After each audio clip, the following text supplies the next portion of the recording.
안녕하세요. 한울가족 여러분. 한울 생명과를 맛보는 행복한 시간이 되었습니다. 오늘은 제7과 율법과 은혜라는 제목으로 공부하겠습니다. 먼저 기억절을 함께 읽어볼까요? 갈라디아서 2장 21절 말씀입니다. 시작. 내가 하나님의 은혜를 패하지 아니하노니 만일 의롭게 되는 것이 율법으로 말미암으면 그리스도께서 헛되이 죽으셨느니라. 이번 주 교과를 통해 함께 배울 단어는 은혜입니다. 은혜는 첫째, 사랑으로 베풀어주는 신세나 혜택. 두 번째, 인류에 대한 신의 사랑을 말합니다. 그렇다면 이 시간에는 은혜의 한자풀이를 통해 구속사적인 의미를 살펴보겠습니다. 은혜는 은혜 은자와 은혜 해자가 합쳐진 단어입니다. 은혜 은자는 의지할 인자와 마음심자 합쳐졌는데요. 먼저 의지할 인자를 보면 죄인 숫자와 한일자로 되어 있는데 죄인 숫자는 가둘 숫자라고도 하고 죄인 숫자라고도 합니다. 그리고 입구자 같은 것이 보이는데 입구가 아니라 나라국자 또는 둘레 위자라고 하는 것입니다. 그래서 사람 인자를 합쳐져서 사람이 사형 선고를 받고 감옥 안에 갇혀 있는 죄인을 말하고 있습니다. 그것이 이제 죄인 숫자, 가둘 숫자고요. 의지할 인자는 죄인 숫자에다가 한일자를 더해서 사형 선고를 받고 감옥에 들어간 사람이 자신을 구해줄 수 있는 오직 한 분, 한일자랑 사람 인자를 합치면 큰 대자가 됐는데요. 위대한 분, 예수님을 의지한다는 뜻이 있습니다. 그래서 은혜 은자는 의지할 인자와 마음 심자 합쳐져서 죽음에서 살아난 사람이 자신을 대신하여 죽으시고 사면장을 발부해 주신 위대한 분 예수님에 대해 늘 감사하는 마음을 가지고 사는 것입니다. 은혜 해자는 술의 걷자 또는 술의 차자와 점주자, 마음 심자가 합쳐진 것인데요. 이것은 오로지 전자에서부터 시작을 해야 됩니다. 오로지 전자는 술의 걷자와 점주, 마디촌자 세 가지가 합쳐졌는데요. 은혜의 자는 마디촌자가 생략된 것으로 사용하면 되겠습니다. 오로지 전자는 죄악 세상에서 하늘로 출발하는 구원 열차에 어떤 사람이 타느냐? 이것은 오로지 하나님과의 부자의 관계, 하나님의 자녀가 된 사람들만이 그곳에 타게 된다는 뜻으로 생각할 수 있습니다. 그래서 은혜 해자는 그 술의 걷자나 차자와 점주자, 마음심자가 합쳐져서 나 같은 죄인에게 사면장을 주시고 또 구원 열차의 맨 마지막에 남은 한 자리에 태워주신 은혜를 감사하는 마음을 가지고 산다는 그런 뜻도 있습니다. 그런 놀라운 뜻이 있었군요. 감사합니다. 하나님은 인간을 도덕적으로 자유롭고 그분을 사랑하고 순종할 수 있는 존재로 창조하셨습니다. 그러나 사랑하고 순종하기 위해서는 자유 이상의 것이 필요합니다. 우리는 우리가 사랑하는 분을 알아야 하고 무엇이 옳고 잘못된 것인지를 이해해야 합니다. 그래서 하나님은 하나님의 뜻을 율법에 새기셨습니다. 율법과 은혜는 어떤 관계가 있을까요? 율법은 하나님의 거룩함과 의의 표준이며 율법을 범하는 것은 죄입니다. 그런데 성경에서는 죄를 짓는 자마다 불법을 행하나니 죄는 불법이라고 말씀하고 있습니다. 우리 모두가 그 율법을 범했으므로 우리를 구원할 수 있는 것은 오직 하나님의 은혜뿐입니다. 그래서 에베소서 2장 8절에서는 너희는 그 은혜에 의하여 믿음으로 말미암아 구원을 받았으니 이것은 너희에게서 난 것이 아니요 하나님의 선물이라고 말씀하고 있습니다. 이번 교과의 학습 목표입니다. 첫째, 깨닫기. 하나님께서 베풀어 주신 은혜에 대한 반응으로 순종을 명령하고 계심을 깨닫는 것입니다. 두 번째, 느끼기. 우리의 행복을 위해 율법을 주시고 순종을 명령하신 하나님의 은혜에 감사하는 것입니다. 세 번째, 행하기. 율법을 허락하신 하나님의 목적을 올바르게 이해하고 기쁨으로 순종하며 살아가는 것입니다. 서로의 마음을 나누는 소곤소곤 코너. 누군가로부터 은혜를 입은 적이 있습니까? 그 은혜를 어떻게 갚으셨나요? 하나님께서 이스라엘 백성들에게 율법을 주시고 순종하라 명령하신 이유는 무엇이었습니까? 죄 가운데 살고 있는 우리를 은혜로 구원해 주신 하나님께 우리는 무엇을 드려야 할까요? 동영상을 잠시 멈추시고 이 질문 가운데서 최소한 한 가지에 관하여 옆사람과 마음속 이야기를 나눠주시기 바랍니다. 하늘에 있는 법. 인간이 창조되기 전에 율법이 있었을까요? 하나님은 사랑의 하나님이시며 사랑은 그분의 성품과 그분의 정부의 가장 중요한 원칙입니다.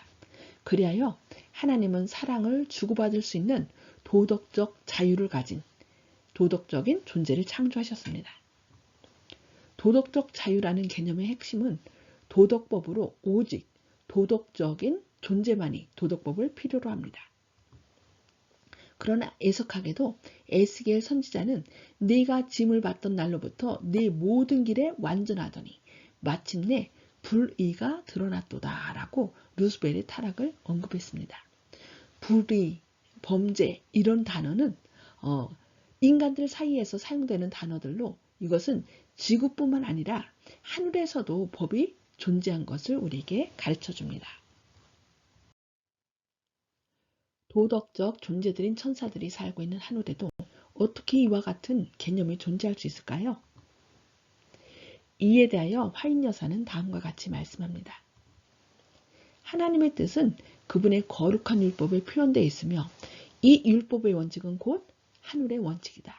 하늘의 천사들에게는 하나님의 뜻을 아는 것이 가장 높은 지식을 얻는 것이며 그분의 뜻을 실행하는 것이 그들의 힘으로 할 수 있는 가장 큰 봉사이다라고 산상보훈 109 쪽에서 말씀하고 있습니다. 하늘이건 지구이건 상관없이 하나님께서 도덕적인 존재들을 살게 하신 곳에는 하나님께서 그들을 통치하기 위한 도덕법이 존재하며 그 법을 범하는 것은 죄입니다. 신명기에 나타난 율법. 하나님의 택한 백성이었던 히브리 민족은 마침내 하나님께서 그들에게 약속하셨던 땅을 기업으로 취하기 위해 가나안 국경에 서 있습니다. 하나님은 노예 생활을 하던 그들을 구원하시기 위해 그들이 할 수 없는 큰 일들을 은혜로 베풀어 주셨습니다. 은혜를 베푸신 하나님께서 그에 대한 반응으로 그분의 율법에 순종하라고 하셨는데 순종은 백성들이 지켜야 할 언약의 의무였습니다. 우리가 율법에 순종하는 것은 우리에게 은혜로 주어진 구원에 대한 반응입니다. 요한복음 14장 15절에서는 너희가 나를 사랑하면 나의 계명을 지키리라 하고 말씀하고 있습니다. 신명기는 은혜와 율법의 관계를 보여주는 거대한 실물 교훈입니다. 하나님께서는 은혜로 우리를 구원하셨는데 이것은 우리 스스로가 결코 할 수 없는 일입니다. 아담의 타락으로부터 하나님의 계명과 예수에 대한 믿음을 지키는 자들로 묘사된 환난과 짐승의 표에 때르지나는 사람들에 대해 이르기까지 하나님께서 당신의 언약의 백성들과 맺으시는 관계는 율법과 은혜를 통해 나타납니다. 하나님의 은혜는 우리가 그분의 율법을 범한 것을 용서하고 또한 우리로 하여금 그분의 율법에 순종할 수 있게 해주며 그분과의 언약 관계에서 생기는 순종을 가능하게 합니다. 내 행복을 위하여. 성경을 거부할 이유를 찾는 자들은 구약에 등장하는 하나님의 강한 말씀들을 지적하며 신약의 예수님과 비교할 때 구약의 하나님은 가혹하고 복수심이 가득하며 무자비한 분이라고 주장합니다. 그러나 하나님의 특성 중 하나인 사랑은 신명기에 스며 있습니다. 하나님은 사랑하시기에 용서하시고 우리에게 사랑을 요구하십니다. 왜 사랑이 많으신 하나님은 엄격한 율법으로 당신의 자녀들에게 제한을 두셨을까요? 이유가 무엇일까요? 하나님께서는 우리를 창조하셨고 우리를 사랑하시며 우리의 연약함을 아시기 때문입니다. 그래서 하나님께서는 당신의 백성들을 향한 사랑으로 율법을 주셨고 그 율법에 순종하는 것은 그들 자신의 행복을 위한 길이 될 것입니다. 우리에게 가장 좋은 것은 문제를 피하고 번영하는 것입니다. 이것이 율법의 역할입니다. 율법은 보호 울타리와 같습니다. 이것은 우리가 실수하지 않도록 합니다.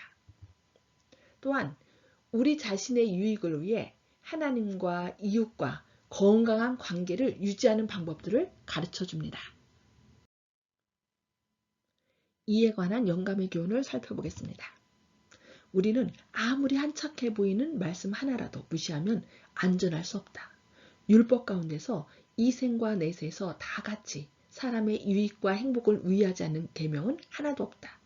사람은 하나님의 율법을 순종함으로써 울타리에 둘러 있는 것처럼 악에서 보호를 받게 된다.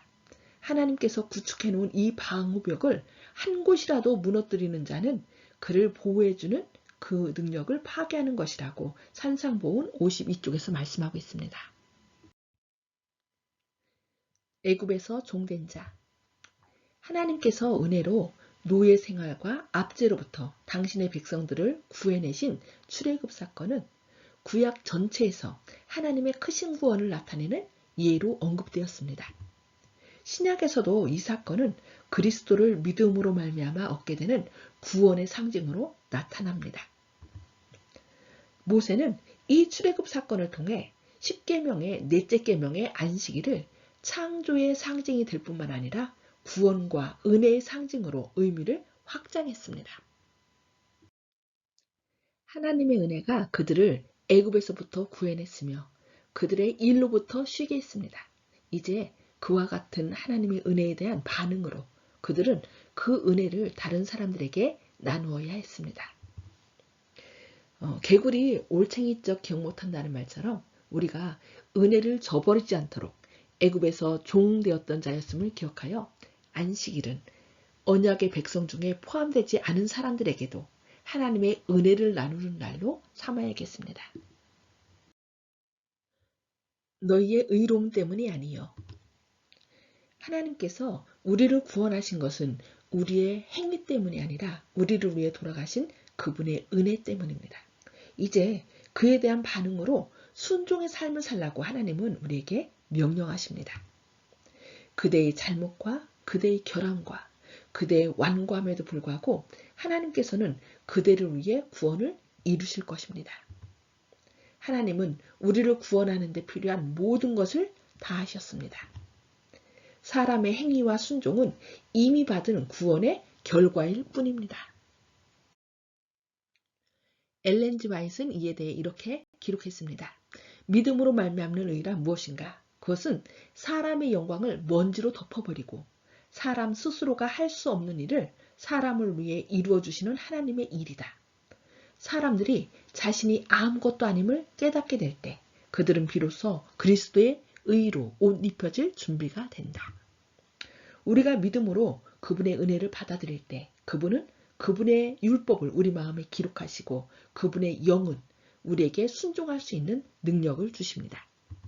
한자로 오를 의를 한번 살펴보면 양양자 밑에 나자가 있습니다. 이것은 양, 즉 우리를 창조하시고 우리의 임금 되시는 하나님께서 친히 뿔 달리고 꼬리 달린 제물인 양이 되셨는데 그 양을 내 손에 창을 들어 찔러 돌아가시게 했음에도 불구하고 자신의 잘못을 인정하고 나온 자에게 하나님께서 은혜로 입혀주시는 의의 옷을 의미합니다. 너무 놀라운 은혜를 나타내고 있는 단어가 아니겠습니까? 더 깊은 연구를 위해 하나님께서는 당신을 섬기고 당신의 모든 명령에 순종하는 죄 없는 천사들을 사랑하십니다. 그러나 그분은 그들에게 은혜를 주시지 않습니다.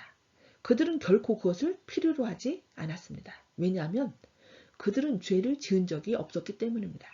은혜는 자격이 없는 인간에게 나타나는 속성입니다. 우리는 그것을 추구하지 않았습니다. 우리를 찾아 보내줬습니다. 하나님은 우리가 합당해서가 아니라 우리가 합당하지 않기 때문에 줄이고 목마른 모든 사람에게 은혜를 베푸는 것을 기뻐하십니다. 우리에게 필요한 것은 그 선물을 받을 것이라는 확신을 주는 자격입니다. 라고 목사와 복음 교역자에게 보내는 증언 519페이지에서 말씀하고 있습니다. 이번 교과의 요약과 결론입니다.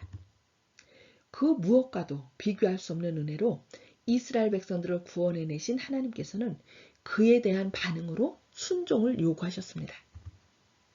하나님의 명령에 순종하며 사는 것이 결국 그들의 행복을 위한 가장 좋은 길임을 아셨기 때문입니다.